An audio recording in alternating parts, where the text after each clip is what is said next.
Let us rewind main words of the last chapter, last lecture. The word was adsorption. Adsorption मतलब surface पर ही molecule का collect होना। फिर हम पढ़े हैं एब्जॉर्प्शन मतलब सरफेस के साथ साथ बल्क में भी मोलिक्यूल का कलेक्ट होना। डिसॉर्प्शन, ओके, डिसॉर्प्शन का मतलब है दुकान के बाहर खड़े हैं, रात के 9 बजे पुलिस की गाड़ी आई, सब भागने लगे घर पे, दैट इज डिसॉर्प्शन। मतलब सरफेस पर से मोलिक्यूल्स ऑफ एडसोर्बेट को सेपरेट करना, उसे कहते हैं डिसॉर्प्शन।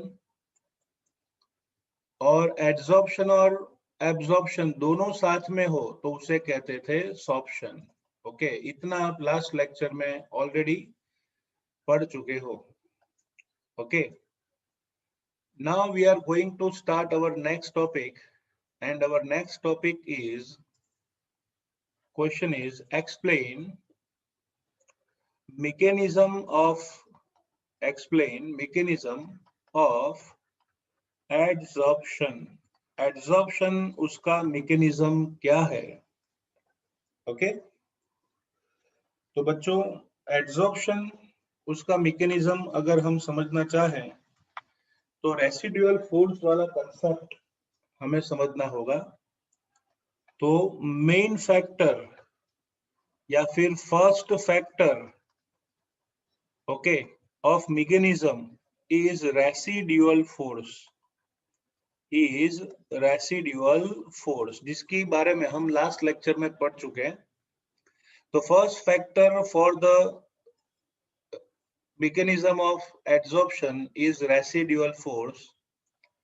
जैसे हमने कोई सॉलिड और लिक्विड सब्सटेंस लिया था, सोचिए दिस ऑल आर मोलिक्यूल्स और एटम्स ऑफ सॉलिड। तो इस सॉलिड सब्सटेंस में रेगुलर परफेक्ट अरेंजमेंट हर एक मोलिक्यूल की अप्रोक्सीमेटली देखने को मिलती है या पाई जाती है। Okay, so the molecule which is present in the bulk के अंदर जो मोलिक्यूल है, it has same type of van der Waal force in all the directions. उसको सभी side same type of attraction force मिलता है। So resulting force of attraction becomes zero. But the molecule which are present on the surface, they having not all the sides same type of attraction. Left side का balancing right side करता है, down side है लेकिन up side molecule नहीं है।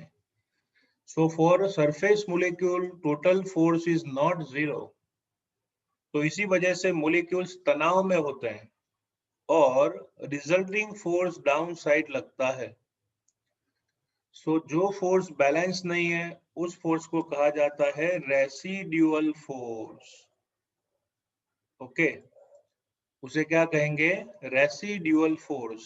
The force which is not balance residual force कहेंगे। ऐसी condition में मोलिक्यूल्स आते हैं, पहले बच्चों सरफेस टेंशन ज्यादा होता है। स्टूडेंट्स, सरफेस टेंशन ज्यादा होता है सॉलिड और लिक्विड में, लेकिन जैसे ही मोलिक्यूल्स आते हैं वहां अट्रैक्ट होंगे। आपको पता है अट्रैक्शन से एनर्जी क्या होती है? लिबरेट। तो मोलिक्यूल्स आएंगे, अट्रैक्ट होंगे, एनर्जी रिलीज करेंगे और स्टेबलाइज हो जाएंगे। तो सरफेस पर ऐसे मोलिक्यूल को कलेक्ट करना, उसे क्या कहते थे? एडसॉर्प्शन। तो एडसॉर्प्शन से क्या होता है? Surface tension decreases. पहले सरफेस टेंशन ज्यादा था लेकिन अट्रैक्शन हो गया तो सरफेस टेंशन क्या होता है? डिक्रीजेस। इतना ही नहीं, एनर्जी ऑफ सरफेस क्या होगी? सरफेस की एनर्जी क्या होगी? डिक्रीज, क्योंकि लिबरेट हुई अट्रैक्शन से। तो ये जो सरफेस की एनर्जी डिक्रीज हुई ना, it is the resulting force. The energy of surface decreases, it is driving force of adsorption. ये जो एनर्जी डिक्रीज हुई ना, वही एड्सॉर्प्शन का ड्राइविंग फोर्स है, मतलब रिस्पॉन्सिबल फैक्टर है। ओके, तो first residual force, unbalance force main reason है। इसके साथ साथ अगर मैं थर्मोडायनेमिकली सोचूं तो थर्मोडायनेमिक्स, ओके, थर्मोडायनेमिक्स के हिसाब से 3 फैक्टर और भी हैं। सबसे पहला फैक्टर है एंथैल्पी H, दूसरा एंट्रोपी H और तीसरा free energy G। So according to thermodynamics के हिसाब से 3 फैक्टर है, enthalpy change, entropy change and free energy change. तो एंथैल्पी चेंज क्यों रिस्पॉन्सिबल फैक्टर है उसकी बात करता हूं। देखिए, एक साइड है बच्चों एडजॉर्बेट, और दूसरी साइड है adsorbent. Okay, adsorbate and adsorbent, ये 2 डिफरेंट टाइप्स ऑफ मोलिक्यूल्स होते हैं। अच्छा, जब एडजॉर्बेंट की सरफेस पर आता है तब एनर्जी क्या होगी? डिक्रीज, और एनर्जी होती है liberate. So when adsorbent is come out on the adsorbent, so due to attraction force energy liberate होगी। तो याद रखियो, this type of adsorption is always exothermic process. Okay, adsorption always कैसी प्रोसेस होती है? एक्सोथर्मिक प्रोसेस होती है, और इसीलिए डेल्टा एच की वैल्यू ऑलवेज कैसी होगी? नेगेटिव। तो एड्सॉर्प्शन के लिए रिस्पॉन्सिबल दूसरा फैक्टर है एंथैल्पी चेंज, जिसकी वैल्यू एड्सॉर्प्शन के दौरान ऑलवेज नेगेटिव होती है। मतलब एंथैल्पी डिक्रीज हुई, एनर्जी डिक्रीज हुई, जो एड्सॉर्प्शन में खर्च हो गई। बराबर। चलो दूसरी बात करते हैं, तीसरा फैक्टर एंट्रोपी चेंज। सीधी सी बात है कि अगर अगर अगर कोई सॉलिड की सरफेस पर गैसियस मोलिक्यूल या लिक्विड या सॉलिड भी अगर यहाँ पे एड्सॉर्ब होते हैं, तो अगर कोई एड्सॉर्बेट के मोलिक्यूल सरफेस पर एड्सॉर्ब हुए तो उसमें एंट्रोपी डिक्रीज होगी। क्यों? क्योंकि अगर गैसियस मोलिक्यूल फ्री थे तो वो कहीं पे भी घूम फिर सकते थे, कहीं भी जा सकते थे। मतलब गैस फ्री होता तो वो कहीं पे भी एक्सपांड हो सकता था, लेकिन एड्सॉर्प्शन होने के बाद वो गैस की मोशन कम हो जाएगी, वो हखड़ा रहेगा, सरफेस पे पड़ा रहेगा। मतलब यहाँ पे रैंडमनेस या इनपरफेक्शन क्या हुआ? डिक्रीज, तो एंट्रोपी डिक्रीज होगी। So whenever adsorption occurs, entropy change is also negative for reaction. Okay, तो adsorption से डेल्टा H की वैल्यू नेगेटिव है, adsorption से डेल्टा S की भी वैल्यू नेगेटिव है। तो आपको थर्मोडायनेमिक्स में पढ़ा गया था कि कोई भी रिएक्शन अगर स्पॉन्टेनियस करनी है, for any spontaneous reaction free energy value क्या होनी चाहिए? Less than 0। For any spontaneous reaction, free energy change should be less than 0. Delta G का हेल्महोल्ट्ज इक्वेशन लिखें तो delta G is equal to delta H minus T delta H less than 0. अब आप ही हमें बताओ, क्या बताओगे? डेल्टा H की वैल्यू एड्सॉर्प्शन में कैसी है? नेगेटिव। ओके, फिर बीच में माइनस है, T डेल्टा S में डेल्टा S की भी वैल्यू कैसी है? नेगेटिव। टेम्परेचर तो पॉजिटिव ही होगा। तो आप देख सकते हो पहला टर्म नेगेटिव है और दूसरा term minus minus plus positive है। बराबर ना? ये मैथमेटिकल फैक्ट के बारे में सोचेंगे, पहला टर्म नेगेटिव, दूसरा टर्म पॉजिटिव होता है, तो कोई भी स्पॉन्टेनियस रिएक्शन कैसे होगी या एड्सॉर्प्शन स्पॉन्टेनियसली कब होगा? जब डेल्टा एच की वैल्यू हाईली नेगेटिव होगी तब, बराबर ना। इस रिएक्शन और वैल्यूज की सिंबल को देख के पता चलता है कि पहला टर्म ज्यादा नेगेटिव हो, दूसरा कम पॉजिटिव हो, तो ओवरऑल वैल्यू क्या होगी, नेगेटिव, तो ही स्पॉन्टेनियसली एड्सॉर्प्शन होगा। समझाता हूं, जैसे आपने कोई बोर्ड पे इंक पेन से लिखा और आपके पास नया नया डस्टर है, this is the new duster, very very new duster, okay. अब इस डस्टर पर कोई एड्सॉर्प्शन हुआ ही नहीं, तो आप जितना लिखोगे बोर्ड भर भर के उतना इजीली रफ हो जाएगा ना, क्योंकि शुरू शुरू में एंथैल्पी का वैल्यू ज्यादा नेगेटिव था और माइनस टी डेल्टा एच का वैल्यू इतना था +20। लेकिन एक महीने तक आपने उस डस्टर से साफ किया, फिर नेक्स्ट मंथ क्या होगा, थोड़ा थोड़ा जो पोर्स होता है, मतलब छिद्र होते हैं, वो बढ़ जाते हैं। तो जैसे जैसे एड्सॉर्प्शन होता जाएगा वैसे वैसे नेगेटिव वैल्यू जो डेल्टा एच की है वो और कम हो जाएगी, -60 होगी, +20 रहेगा ये, तो ओवरऑल -40 आया। तो धीरे धीरे एड्सॉर्प्शन बढ़ने से डेल्टा एच की नेगेटिव वैल्यू कम होगी। एक टाइम ऐसा आएगा कि जिस टाइम पे most of surface of duster वो टोटली फिल हो जाएगी इंक पेन से, तो उस टाइम पे डेल्टा एच की वैल्यू और -t डेल्टा एच की वैल्यू सेम प्लस ऑपोजिट हो जाती है। तो इस केस में delta G is equal to क्या आएगा, 0, बराबर। तो फाइनली आप समझ सकते हो कि जैसे कोई एड्सॉर्प्शन स्टार्ट होता है ना, तब डेल्टा एच की नेगेटिव वैल्यू ज्यादा होगी और इसी वजह से ओवरऑल डेल्टा जी वैल्यू और नेगेटिव होती है, तो रिएक्शन एड्सॉर्प्शन की स्पॉन्टेनियसली होगी। लेकिन जैसे जैसे समय बीतता जाता है, ओके, वैसे वैसे डेल्टा जी की वैल्यू थोड़ी कम होती जाती है। डेल्टा एच की वैल्यू नेगेटिव में कम हो जाएगी, -100 का -60 हो गया, तो एड्सॉर्प्शन कम होगा क्योंकि डेल्टा जी की नेगेटिव वैल्यू कम हुई। एक टाइम ऐसा आएगा दोनों की वैल्यू सेम हो गई, उस टाइम पे डेल्टा जी 0 हो जाएगा, मतलब नया डस्टर लाने का टाइम आ गया है। तो ये सब मैकेनिज्म है, it is the mechanism of, as you know that, adsorption reaction का मैकेनिज्म है, जो आप सिंपली पढ़ोगे समझ में आ जाएगा, ओके। चलो आगे बढ़ते हैं नेक्स्ट टॉपिक की ओर, जिसका नाम है explain different types of adsorption, okay. Different types of adsorption. Different types of adsorption, mainly दो टाइप के adsorptions होते हैं।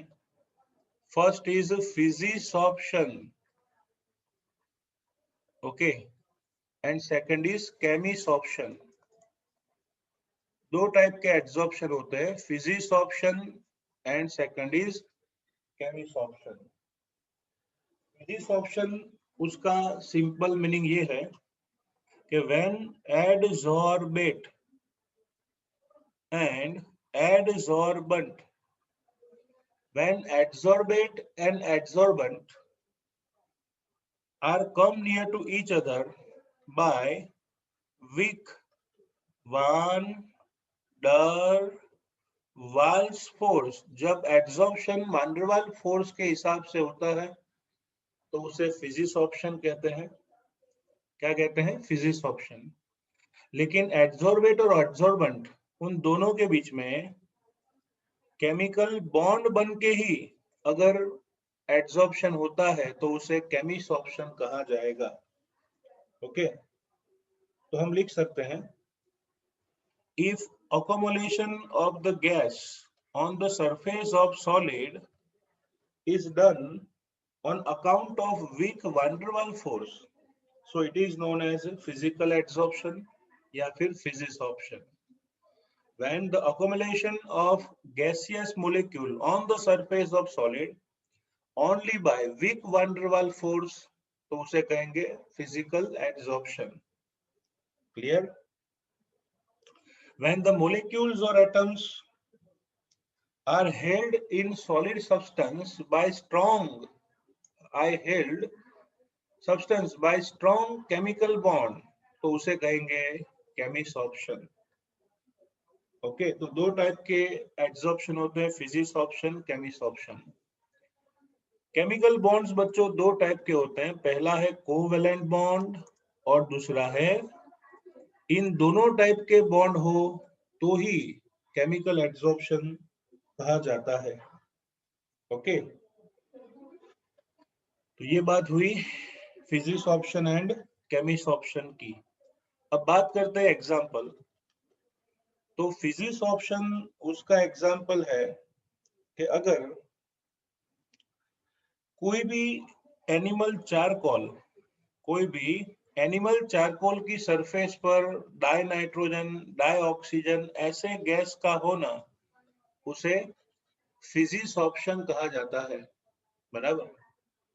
On the surface of animal charcoal the adsorption of any gas is physisorption. लेकिन chemisorption के example दें तो oxygen कभी कभार मेटल के साथ बॉन्ड बना के मेटल के ऑक्साइड्स बनाता है. It is example of chemisorption. When oxygen is taken in porous metal so it forms oxide, it is known as chemisorption. Understood? चलो, कभी कभार क्या होता है कि दोनों टाइप के एड्सॉर्प्शन देखने को मिलते हैं.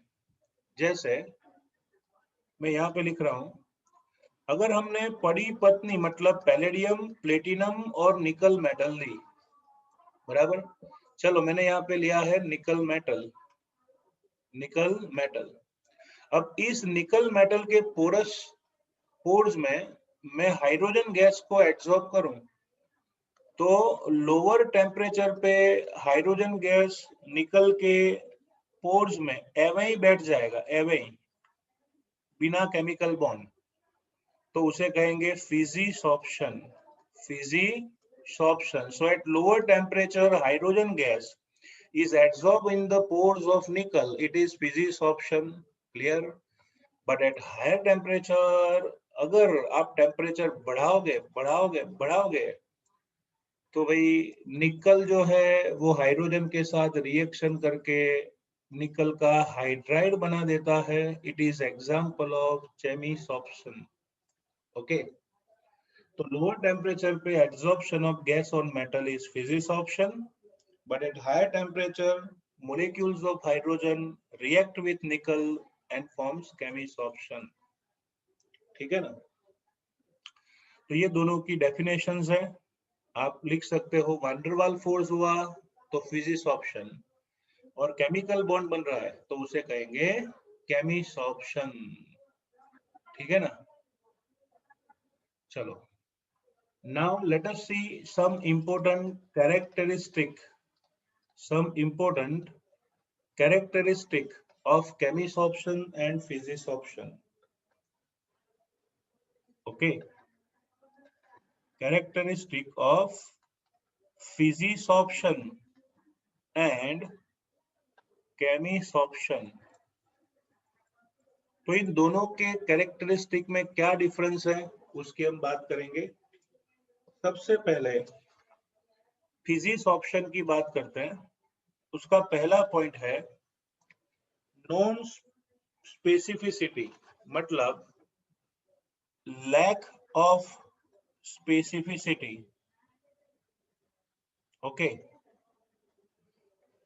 लैक ऑफ स्पेसिफिसिटी का मतलब है कोई भी गैस कोई भी सॉलिड पर कम या ज्यादा मात्रा में एब्जॉर्ब होगा, क्योंकि वैन डर वाल्स फोर्स तो यूनिवर्सल है, तो कहीं पे भी एब्जॉर्प्शन हो सकता है. Okay, so at a given surface of an adsorbent does not show any preference for a particular gas as van der Waals force is universal. कोई भी एड्सॉर्बेंट ऐसा प्रेफरेंस नहीं रख सकता कि मुझे ऑक्सीजन चाहिए, मुझे नाइट्रोजन चाहिए, मुझे मीथेन चाहिए, मुझे क्लोरोफॉर्म चाहिए, कुछ भी नहीं। क्योंकि सॉलिड की सरफेस पर कोई भी गैस या लिक्विड आए, उसमें यूनिवर्सल फोर्स लगता है वान डर वाल्स फोर्स, और इस फोर्स की वजह से कोई भी मोलेक्यूल सॉलिड की सरफेस पर एब्जॉर्ब हो सकता है। So it is known as lack of specificity. Lack of specificity. Okay. Second one, nature of adsorbate. Nature of adsorbate.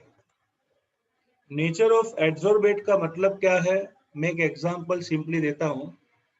हमारे एटमॉस्फेयर में से ऑक्सीजन को सिलेंडर में भर के पानी में से पास करोगे तो ज्यादा डिसॉल्व नहीं होगा, लेकिन अगर कार्बन डाइऑक्साइड का सिलेंडर पानी में से पास किया प्रेशराइज करके, तो कार्बन डाइऑक्साइड डिसॉल्व होके सोडा वाटर देता है। क्यों? क्योंकि दोनों गैसेस का क्रिटिकल टेम्परेचर डिफरेंट होता है।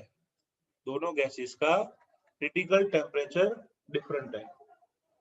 तो इतना याद रखियो कि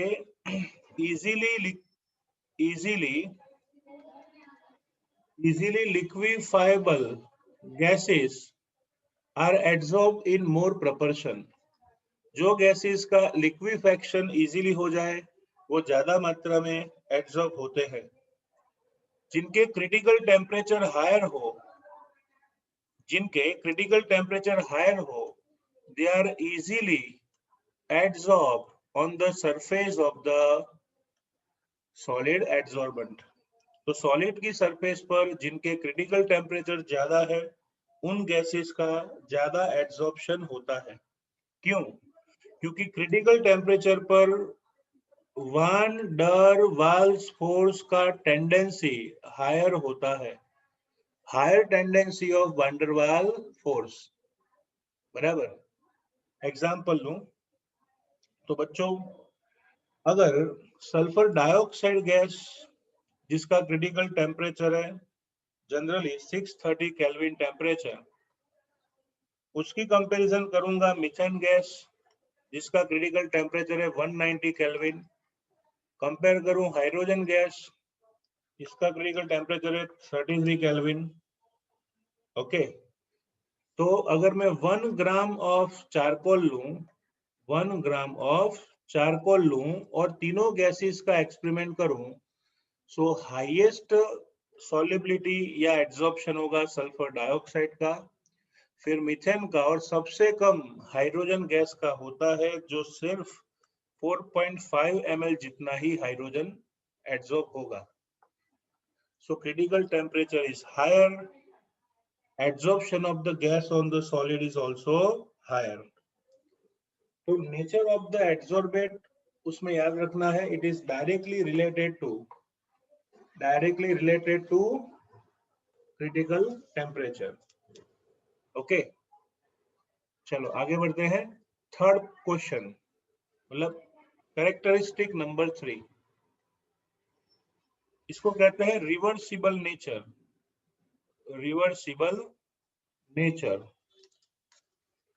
third characteristic is reversible nature. Suppose आपने कोई भी सॉलिड एड्सॉर्बेंट पर कोई गैस एड्सॉर्बेंट लिया तो उसको शो करते हैं gas oblique solid. As you know that adsorption is always exothermic reaction. तो यहाँ पे एनर्जी या हीट लिख सकते हैं। ओके, अब सीधी सी बात है, एक साइंटिस्ट था जिसका नाम है ली शेटेलियर साइंटिस्ट ने कहा था कि एक्सोथर्मिक प्रोसेस में टेम्परेचर डिक्रीज होना बेनिफिटेड है और टेम्परेचर इंक्रीज होना नॉन बेनिफिटेड होता है। तो अगर मैं टेम्परेचर घटाऊं तो फिर एड्सॉर्प्शन ज्यादा मात्रा में होता है। ओके, अगर मैं टेम्परेचर बढ़ाऊं तो एड्सॉर्प्शन कम मात्रा में होगा या उसका रेट डिक्रीज हो जाएगा। सो टेम्परेचर इंक्रीजेस, एक्सोथर्मिक प्रोसेस है तो एड्सॉर्प्शन डिक्रीजेस, टेम्परेचर डिक्रीजेस तो एड्सॉर्प्शन क्या होगा, इंक्रीज होगा। जैसे आपने कभी ऐसा सोचा कि थम्सअप को कभी ऐसा सोचा कि उबाल के ही पीते हैं, अगर थम्सअप को उबाला तो सिर्फ पानी बचेगा, गैस उड़ जाएगा, बराबर। तो याद रखो टेम्परेचर बढ़ाने से एड्सॉर्प्शन क्या होता है, डिक्रीज होता है। इतना ही नहीं, अगर आप प्रेशर बढ़ाओगे तो एड्सॉर्प्शन इंक्रीज होगा, और प्रेशर डिक्रीज करोगे तो एड्सॉर्प्शन क्या होगा, डिक्रीज। जैसे आप कोई भी सोडा शॉप पे जाओ, लाइव सोडा शॉप पे, तो कार्बन डाइऑक्साइड के लिए स्पेशली हाई प्रेशर सिलेंडर रखते वो लोग। उनको पता है कि प्रेशर ज्यादा होगा तो ही गैस ज्यादा डिसॉल्व होगा। आप सोडा शॉप को देख लो तो ये रिवर्सिबल नेचर समझ में आ जाएगा। सोडा शॉप पे आपने देखा होगा कि ठंडा पानी होता है, temperature decreases, adsorption increases. Pressure ज्यादा होता है, pressure increases, absorption also increases. This is due to Lee Chatelier principle. तो फर्स्ट कैरेक्टरिस्टिक है लैक ऑफ स्पेसिबिलिटी, मतलब कहीं भी कभी भी। दूसरा है नेचर ऑफ एड्सॉर्बेट, मतलब इजीली लिक्विफेक्शन होना चाहिए। तीसरा है रिवर्सिबल नेचर, मतलब आप प्रेशर बढ़ाकर या कम कर कर एड्सॉर्प्शन पे कंट्रोल पा सकते हो। फोर्थ है surface area, surface area of adsorbent, surface area of adsorbent, उसमें याद रखो the extent of adsorption increases, the extent of adsorption increases when surface area of the adsorbent increases। जैसे जैसे surface area बढ़ेगा तो adsorption increase होगा। इसलिए कहा जाता है कि भाई अगर आप कोई रिएक्टेंट का कोई ब्लॉक लो या कोई पीस लो, उसकी जगह पे अगर उसका पाउडर लिया जाए तो ज्यादा सरफेस एरिया कवर होगा, एरिया इंक्रीज होगा और एड्सॉर्प्शन भी क्या होगा, increase. So that's why in general reactions catalysts are taken in powder form rather than in solid block form. Okay, and finally fifth one is enthalpy of adsorption, enthalpy of adsorption. So students, आप जानते हो physics option उसमें सिर्फ one डर Waal force होता है, which is the weakest force of the universe, और due to attraction force energy liberate होती है। तो एंथैल्पी ऑफ एब्जॉर्प्शन जनरली होती है 20 to 40 किलो जूल पर मोल। तो absorption enthalpy is how much, 20 to 40 kilo joule पर मोल फॉर फिजिक्स ऑप्शन। ओके, क्यों? क्योंकि वैंडरवाल फोर्स बहुत वीक फोर्स है, मॉलिक्यूल मॉलिक्यूल के बीच में बहुत कम फोर्स होता है। तो आपने पढ़े 5 factors which shows characteristic of physics option. Lack of specificity, कहीं भी कभी भी। Nature of adsorbate, critical temperature is more, adsorption is more. तो दो मेन फैक्टर ये थे। थर्ड था बच्चों रिवर्सिबल नेचर, फोर्थ है सरफेस एरिया, और फास्ट मतलब लास्ट आएगा एड्सॉर्प्शन एंथैल्पी। चलो उससे ऑपोजिट आएगा कुछ मुद्दों में chemisorption. So let us see characteristic of chemisorption. First characteristic वो है हाई स्पेसिफिसिटी, हाई स्पेसिफिसिटी। बच्चों जब तक एड्सॉर्बेट और एड्सॉर्बेंट दोनों के बीच में केमिकल बॉन्डिंग नहीं होता है, ओके, तब तक केमिसॉर्प्शन होगा नहीं। Chemisorption is highly specific and it will only occur if there is some possibility of chemical bonding between adsorbent and adsorbate. Okay, जिसका एग्जाम्पल मैंने आपको समझाया था कि ऑक्सीजन जो है वो ट्रांजिशन मेटल पे एड्सॉर्ब होके उसके ऑक्साइड फॉर्म में कन्वर्ट होता है. It is also called specificity. जैसे निकल गैस को निकल ट्रांजिशन मेटल के साथ हाइड्रोजन गैस को हीट किया जाए तो निकल हाइड्राइड, ऐसा हाइड्राइड बनाते हैं. तो केमिकल बॉन्ड बनेंगे तो ही होगा, उसे कहेंगे केमिसॉर्प्शन. केमिकल बॉन्ड बने उसे कहेंगे केमिसॉर्प्शन. ठीक है. Second, irreversibility. इरिवर्सिबिलिटी मतलब बॉन्ड बना बात बना, फिर रिवर्स में जा सकता नहीं है, शादी जैसा. केमिसॉर्प्शन. ओके, तो कह सकते हैं केमिसॉर्प्शन इन्वॉल्व्स कंपाउंड फॉर्मेशन. आपने देखा केमिसॉर्प्शन से कंपाउंड बना. सो कंपाउंड बनना इट इज इरिवर्सिबल नेचर. जैसे O2Fe से जुड़ के फेरिक ऑक्साइड बनाया तो अपने आप फेरिक ऑक्साइड कभी भी सेपरेट नहीं होगा. इसलिए it is usually irreversible process. Chemisorption is also exothermic process. वो एक टाइप की एक्सोथर्मिक प्रोसेस है. इतना ही नहीं, केमिसॉर्प्शन में केमिकल रिएक्शन होने की वजह से एनर्जी ऑफ एक्टिवेशन हायर होती है. There is a higher energy of activation in chemissorption. Okay, energy of activation कैसी होती है? हायर होती है. इसी वजह से वो एक्सोथर्मिक होने के बावजूद it occurs at a higher temperature.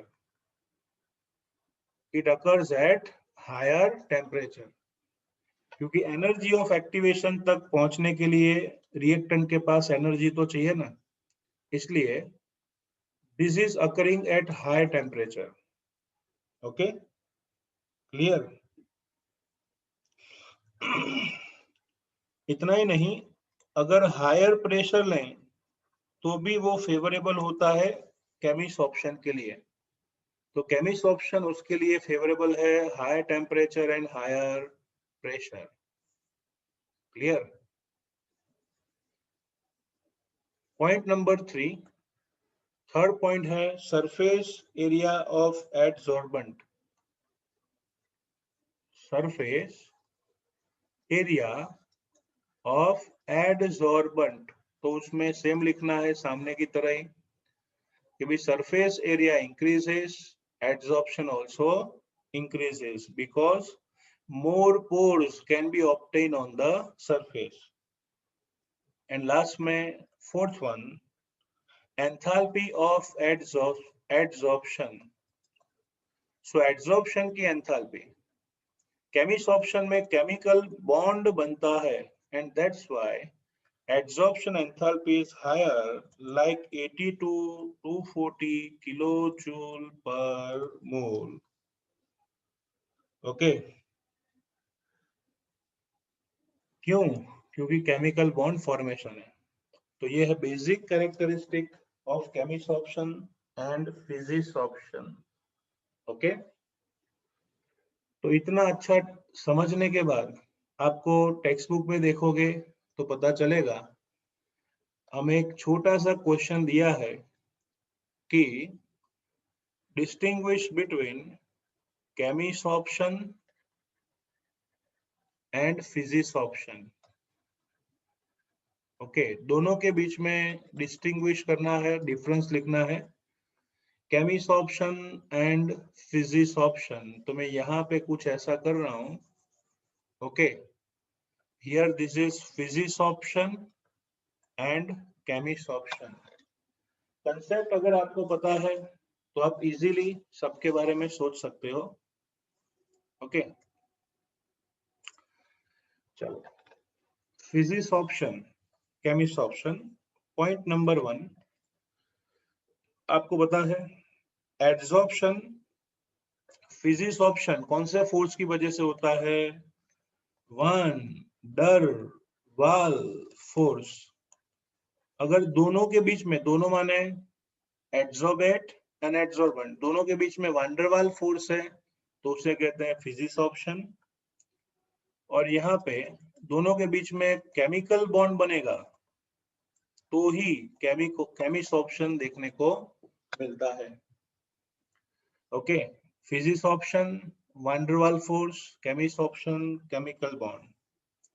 Second one, it is not specific, क्योंकि हर एक सॉलिड पर कोई ना कोई गैस होता ही है। It is a specific in nature, why? Because chemical bond बनेगा तो ही केमिस ऑप्शन होगा, इसलिए लिखते हैं it is highly specific. Third difference, it is a reversible process. Reversible process, it is not reversible process. Reversible process, अगर इन दोनों के बीच में प्योरली डिस्टिंग्विश समझना है तो आपको मैं बोलूं ऐसा सोचना है। फिजिक्स ऑप्शन के लेंगे, फिजिक्स ऑप्शन के लिए हम सोचेंगे Jethalal plus B for neighbour, बराबर। केमिस्ट ऑप्शन में लेंगे Jethalal plus D for Daya, बराबर। समझ गए ना? अब है ना, जो कुछ भी दिया है उसको सोचो, समझो और अप्लाई करो, याद रह जाएगा। ओनली वांडरवाल फोर्स, ओके, भले ज्यादा चलता है लेकिन कैसा फोर्स? Van der Waal force, okay. और ये जो शादी हो चुकी है इसलिए क्या बोलेंगे, जब तक केमिकल बॉन्ड नहीं बनेगा तब तक केमिस्ट ऑप्शन होगा नहीं। नॉट स्पेसिफिक मतलब हर एक जगह पे होता है, बराबर। इट इज स्पेसिफिक, शादी हो तो ही होता है, highly specific. It is reversible मतलब वो गए कोई और आएंगे, लेकिन यहाँ पे non reversible, non refundable, chemist option होगा, okay. Point number 4, it depends on, it depends on nature of the gas, it depends on nature of the gas, okay। easily liquefiable, easily liquefiable gases can be absorbed in more proportion, यहाँ पे वही आएगा। It is also depending on the nature of the gas, अगर chemical bond बनाया तो ही adsorption होगा, अगर chemical bond नहीं बना तो केमिस्ट ऑप्शन होगा नहीं। Fifth point, adsorption enthalpy is less, it is only 20 to 40 kilojoule per mole, okay। Here adsorption enthalpy is more, it is 80 to 240 kilojoule per mole, बराबर ना। इसमें खर्चा कम आता है और लाइसेंस वजन में प्राइस ज्यादा होती है, खर्चा ज्यादा होता है, सोचना है ऐसा। तो 5 डिस्टिंग्विश हो गए, you can easily understand.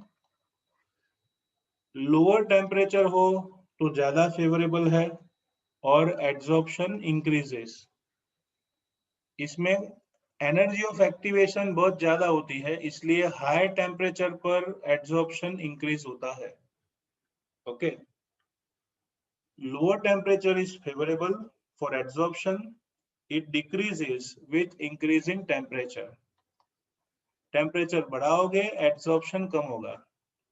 Higher temperature is favourable, it increase with increase in temperature, clear. Point number 6 आपने देखा। सेकंड वन, वांडरवाल फोर्स में एनर्जी ऑफ एक्टिवेशन निग्लिजिबल होती है, so no appreciable energy of activation. यहाँ पे chemical bond बनाना था, so energy of activation is much more and higher, okay. 8 point दोनों में कॉमन आएगा, वो ये है कि increasing surface area adsorption increases, same way increase in surface area, adsorption also increases. Clear? Okay. और 9 और सबसे important, it can form multimolecular layer. It can form multimolecular layer. यहाँ पे आएगा it can form unimolecular layer. Okay, सिर्फ यूनिमोलेकुलर layer बनाता है या मल्टीमोलेकुलर? भैया इसमें तो आपको पता है संस्कृति के हिसाब से यूनिमोलेकुलर लेयर ही बना सकते हैं। यहाँ मल्टीमोलेकुलर लेयर भी बन सकते हैं, वो नहीं और नहीं और नहीं और। समझ में आया ना? तो ये है फिजिक्स ऑप्शन और केमिस्ट ऑप्शन, उसके मेन डिफरेंस पॉइंट्स। ओके, तो let us see second time physics option and chemist option. You can easily understand. Physics option van der Waals force and chemist option chemical bond. Okay.